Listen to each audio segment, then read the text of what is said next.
Stasera lo gonfiamo di nuovo e domattina vediamo se ha tenuto. Ragazzi, siamo alla prova del 9.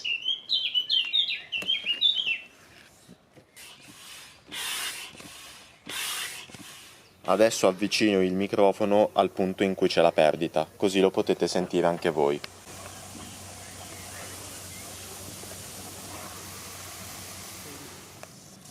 Adesso facciamo la prova col sapone.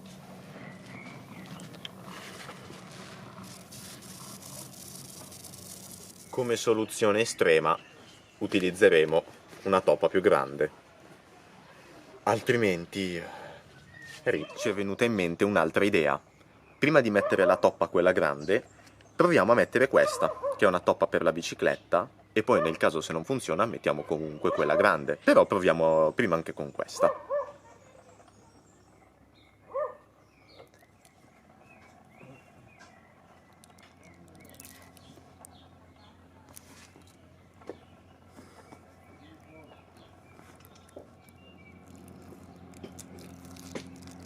No ragazzi, niente da fare.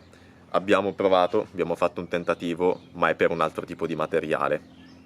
Per cui non perdeteci tempo.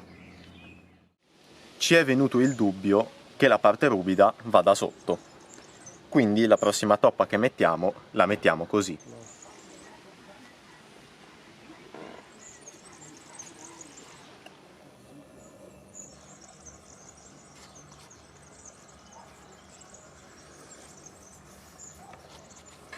C'è un altro piccolo buchino qui. Adesso facciamo un tentativo con questa colla. Proviamo questa colla epossidica.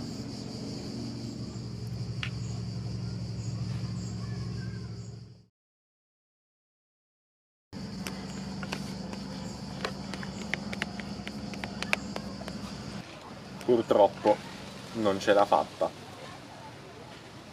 Lo portiamo a Milano e lo sezioniamo, quindi non perdetevi la prossima puntata.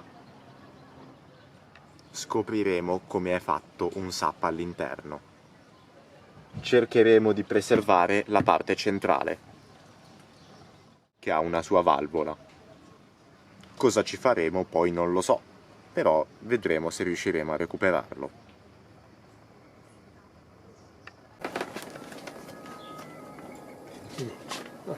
Toglio questi direttamente. Ah, no, questa ti taglia anche questa. Sì.